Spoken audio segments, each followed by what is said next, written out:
ان edited statement تھی. ابھی تو ہم نے اس میں ایڈٹ کرنا تھا, تو ہم نے تو ایسا کوئی فیصلہ کیا ہی نہیں ہے.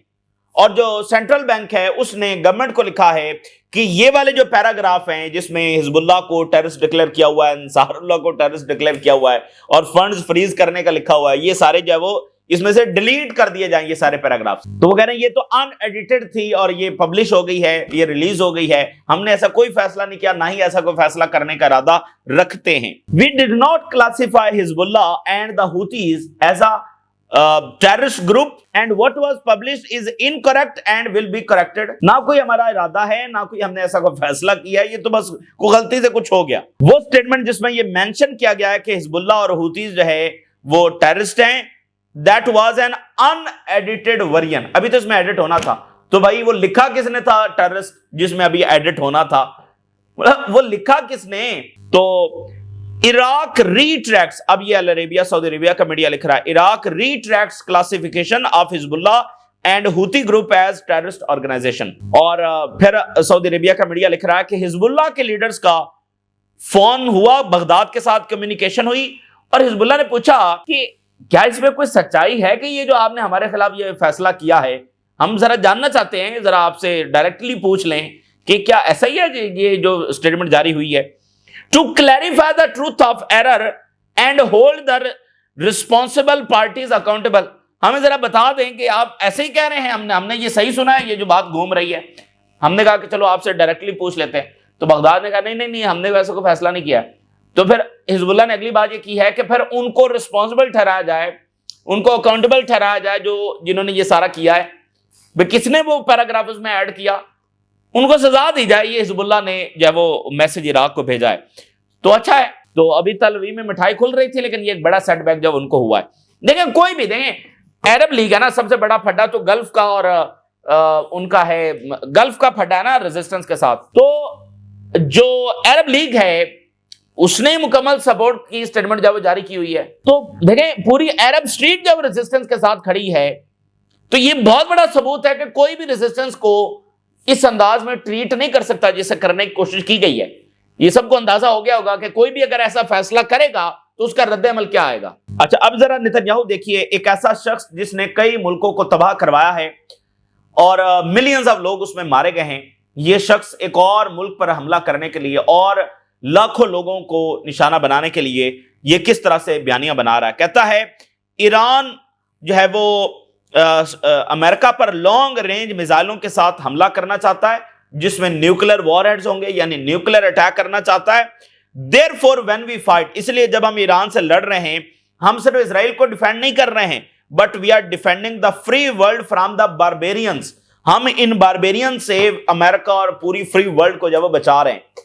یہ اسرائیل کا نیریٹو ہے, نتنیاہو کا نیریٹو ہے. یعنی دیکھیے حد ہوتی ہے کسی چیز کی, اس سے بڑی تو بات ہو ہی نہیں سکتی نا کہ کسی ملک کو, یعنی اس وقت چائنا, اب دیکھیں نا زیلنسکی بھی تو بار بار یہ الزام لگاتا ہے نا کہ پیوٹن یورپ پر حملہ کرنے جا رہا ہے, پیوٹن یورپ پر حملہ کرنے جا رہا ہے. تو یعنی اگر رشیا کے ساتھ تو چلو ان کی دشمنی ہے, رشیا کے علاوہ, اور رشیا کے بارے میں بھی یہ نہیں ہے کہ رشیا کوئی امریکہ پر نیوکلیر اٹیک کرنے جا رہا ہے. تو دنیا میں ایسا کوئی ملک نہیں ہے جس کے بارے میں یہ کہا جائے کہ وہ نیوکلیر اٹیک کرنے کا جو ارادہ رکھتا ہے. تو اس حد تک یہ بیانیاں بنانا ایران کے خلاف, اس کا مقصد جو وہ کیا ہو سکتا ہے؟ یہ جب ان کے پاس ثبوت اور دلائل ختم ہو گئے ہیں تو اب وہ یہ نیریٹو لے کر آئے کہ یہ تو نیوکلیر اٹیک کرنا چاہتے ہیں, حالانکہ سب سے بڑا خفیہ پروگرام خود اسرائیل کا ہے, اور اسرائیل ہی وہ ملک ہے جو امریکن نیوی کے اوپر اٹیک بھی کر چکا ہے اور امریکن جہاز بھی گرا چکا ہے, اور اس نے کہا نہیں مسٹیکن ہوا, اور امریکن جو نیشنلز ہیں ان کے بھی یہ مارنے کا ذمہ دار ہے. تو یہ یعنی کہ اس کا یہ دیکھیں بڑی ڈینجرس بات ہے کہ ایران کے خلاف جنگ کرنے کے لیے اس حد تک جو چارج شیٹ ہے وہ بنائی جا رہی ہے. یہ اپنا روز شام کو بیٹھا ہوتا ہے اور یہ امریکن انفلوئنسرز کو انٹرویوز دیتا ہے روزانہ کی بنیاد پر ہر دوسرے دن. اور اگر آپ اس کا فریم دیکھیں تو آپ کو بڑا اس میں امپورٹنٹ چیزیں دیکھنے کو ملیں گی. یعنی ایک طرف اس نے اپنی بیوی کے ساتھ تصویر رکھی ہوتی ہے, ایک طرف جب اپنے بیٹے کے ساتھ تصویر رکھی ہوتی ہے. یعنی یہ بڑی امپورٹنٹ باتیں ہوتی ہیں. جب یہ جاتا ہے ویسٹ میں ٹریول کرنے کے لیے, امریکہ جاتا ہے, تو کیسے اس کی بیگم نے اس کے ساتھ چپک کر اس کے ہاتھ میں ہاتھ ڈالا ہوتا ہے اور فریم میں اس نے پیچھے بیوی کی تصویر رکھی ہوتی ہے. اس کا کیا مطلب ہے؟ مطلب چونکہ جو ویسٹرن لیڈرز ہیں وہ ایسے ہی, ان کا ایسا ہی معاملہ ہوتا ہے, مطلب فیملی ہے پیچھے, یہ سارے معاملات ہیں, لیکن وہاں تو چلو جینون ہوتے ہیں نا. یہ بتانا چاہتا ہے کہ دیکھیں ہم جو آپ ہی کے جیسے دکھتے ہیں، آپ ہی کی جیسی ویلیوز ہیں اور مطلب عورتوں سے لو کرتے ہیں، ہم کیسے جینوسائیڈ کے مرتکب ہو سکتے ہیں؟ اس لیے اس نے پیچھے وہ ساری تصویریں اپنی فیملی کی رکھی ہوتی ہیں، کیونکہ مطلب حزب اللہ کا کوئی لیڈر بات کر رہا ہے تو پیچھے کوئی فیملی کی تصویر تو نظر نہیں آئے گی. یمن بات کر رہا ہے یا ایون ایران سے بات ہو رہی ہے، کوئی ایران کا صدر انٹرویو دے رہا ہے یا سپریم لیڈر دے رہے ہیں، تو پیچھے تو کوئی ایسا فریم نہیں ہوتا. میں مثال دے رہا ہوں. اور مڈل ایسٹ میں بھی ایسا نہیں ہوتا. تو وہ صرف بتانا چاہتا ہے کہ ہم تو آپ ہی کی جیسے ہیں اور عورتوں سے لو کرنے والے اور بچوں سے پیار کرنے والے، ہم کیسے بچوں کو مار سکتے ہیں؟ تو اب یہ ہر دوسرے دن ہر روز تقریباً یہ انٹرویوز وہاں پر دے رہا ہے اور نیریٹو جب بنانے کی کوشش کر رہا ہے. ابھی آپ دیکھیں کہ خبر یہ ہے، ہیرٹس نے لکھا ہے کہ ینگ جرمن لیڈر جو ہیں ان کو اسرائیل کا دورہ کروایا گیا ہے. A P R mission run by foreign ministry. تو امریکہ میں، یورپ میں اس طرح کی اپنے نیریٹو کو بنانے کے لیے کوشش کر رہے ہیں، ان کے دورے کروا رہے ہیں، بہت کچھ کر رہے ہیں. اچھا، اب ایرانی ایجنٹس پوری طرح سے اسرائیل میں گھسے ہوئے ہیں. ایک اور انہوں نے اپنا ہی بندہ پکڑا ہے، اپنا ہی نیشنل پکڑا ہے. شن بیت نے اس کو اریسٹ کیا ہے اشکلون سے، اور اس پر بھی یہ الزام ہے کہ اس نے ایرانین انٹیلیجنس کے لیے کام کیا. ان کی ایئر فورس بیسز کے اوپر، ان کی باقی ملٹری فیسلٹیز کے اوپر بہت سینسٹیو ڈیٹا جب ایران حاصل کر چکا ہے. اور اسی لیے اس سے پہلے جو خبر ہے کہ اسرائیلی سائنٹسٹ بھی اب خطرے میں ہیں اور ان کے باقی ہائی آفیشل بھی خطرے میں. تو دیکھیے یہ تاریخ میں پہلی بار ہو رہا ہے کہ کسی ملک کے جو ایجنٹس ہیں وہ اسرائیل میں گھسے ہوئے ہیں. اور سب سے امپورٹنٹ بات کہ وہ اسرائیلی نیشنل ہی ہیں. یہ نہیں کہ کوئی ایرانین نیشنل گھسا ہوا ہے، اسرائیلی نیشنل ہی ہیں جو اسرائیل کی جاسوسی کر رہے ہیں ایران کے لیے. یعنی giving test of its own medicine. یہی تو اسرائیل کرتا ہے، ایرانین نیشنلز کو جاسوسی کرواتا ہے ایران کے خلاف. تو اب ایران بھی یہی کر رہا ہے، ٹھیک ہے نا، ایسے کو تیسا. تو ادھر جو ہے وہ امام خامنائی کے جو ایڈوائزر ہیں انہوں نے ایک سٹیٹمنٹ جاری کی ہے. انہوں نے کہا ہے کہ ایران کے جو نیبرز ہیں، اب نیبر میں اسرائیل نہیں ہے، ایران کے نیبر جو ہیں وہ ان کے ساتھ سیکورٹی اسٹیبلش ہونی چاہیے. Not playing with red lines. وہ سیکورٹی پر بات کریں، اپنی سیکورٹی کے لیے کام کریں، لیکن ایران کی ریڈ لائن سے نہ کھیلیں. اب یہ ایران کے ہمسائے میں اسرائیل نہیں ہے. ایران کے ہمسائے میں کون ہے آپ دیکھ سکتے ہیں. تو یہ میسج گیا ہے آج ایران کی جانب سے کہ ہمسایوں کو میسج ہے کہ ایران کی ریڈ لائن سے نہ کھیلیں. اچھا، ہوا کیا ہے کہ جی سی سی نے یہ کہا ہے کہ جو آئلینڈز ہیں اسٹریٹ آف ہرمز میں جن پر یو ای کا کلیم ہے، تو گلف نے دوبارہ کہا ہے کہ یہ یو ای کے آئلینڈز ہیں جن پر ایران جب قبضہ کر کے بیٹھا ہوا ہے، تو اس پر ایران کا بڑا سخت رد عمل گیا ہے. اور ایران نے کہا کہ ہمارے ریڈ لائن سے جب نہ کھیلا جائے. تو یہ بہرحال ایک ایشو ہے جو ایگزسٹ کرتا ہے. اب دیکھیں یو ای بھی تو اسی میں انٹرسٹڈ ہے نا کہ آبنائے ہرمز کا کنٹرول اس کے پاس آ جائے، ریڈ سی میں باب المندب کا کنٹرول اس کے پاس آ جائے. تو اس میں وہ کافی زیادہ انٹرسٹڈ ہے. تو اسی لیے جب ایران پر حملہ ہوا تو کوئی زیادہ اس کی مخالفت کی نہیں گئی. تو ظاہر ہے یہی وہ ایشوز ہیں جو ابھی ایگزسٹ کرتے ہیں اور اسی چیز کا اسرائیل جو فائدہ اٹھاتا ہے. تو آئی آر جی سی نے یہ کہا ہے کہ ہماری نیول فورسز نے یہاں پر مشقیں کی ہیں اور انہوں نے یو ایس وارشپس کو وارننگز جاری کی ہیں ان دا پرشین گلف. یہ ایران کی نیوی کہہ رہی ہے. اور پھر انہوں نے بتایا کہ ہمارے جو ڈیفرنٹ نیوی کے ڈسٹرائرز ہیں ان کے پر ہم نے ماڈرن اکوپمنٹس جب انسٹال کر دی ہیں. کنٹریز نیول یونٹ جو ہے ان کو اکوپڈ کیا گیا ہے نئے سسٹمز کے ساتھ. 2 گروپس آف وارشپ جو ہیں ان پر 100 مرین سے زیادہ اس وقت موجود ہیں اور وہ اسکارٹ کر رہے ہیں جو ایران کی باقی کمرشل ویسلز ہیں ان کو بھی اسکارٹ کر رہے ہیں آن دا گلوبل میری ٹائم روٹس، تجارتی راستوں کے اوپر. یعنی یہ کیپیبلٹی ہے نا کہ آپ کی نیوی آپ کے واٹر سے باہر جا کر بھی آپریٹ کر سکے، تو ایران کی نیوی یہ کر رہی ہے. سو دا نیول فورسز ان کو پرووائڈ کیا گیا ہے equipments with high stability and durability اور ہائی کمبیٹ ان میں صلاحیتیں ہیں اور carrying out escort missions for the countries ships. یہ ایران کی نیوی بہرحال ابھی تک وہ انگیج نہیں ہوئی ہے، ہو سکتا ہے جنگ کے اندر ایران کی نیوی بھی انگیج ہو. اچھا، جو لیبنان کی جنگ ہے وہ مطلب اس کے خطرات ویسے ہی ہیں، وہ ناگزیر ہے. اچھا، درمیان میں یہ بات چلی، کل یہ خبر آئی نا کہ اسرائیل جب مذاکرات کرنے جا رہا ہے اور امریکہ کے پریشر پر یہ مذاکرات ہونے جا رہے ہیں. کل ہی ہم نے کہا تھا یہ بس ایسا ہی ہے، تو آج اس کی حقیقت بھی کھل گئی. اسرائیل نے کہا ہے کہ جو ہماری یہ ڈیمانڈ ہے کہ حزب اللہ سرنڈر کرے گی، وہ ڈیمانڈ ہماری موجود ہے. لیبنان کے ساتھ ٹاکس کرنے کا مطلب یہ نہیں کہ ہم نے وہ ڈیمانڈز ختم کر دی، وہ ڈیمانڈز ویسی کی ویسی ہماری موجود ہیں. تو وہ مطلب وہ بس ٹاک پھر ٹاکس کیا ہیں. So we clarified in the meeting that disarming Hezbollah is mandatory and has no relation to enhancing cooperation on economic issues.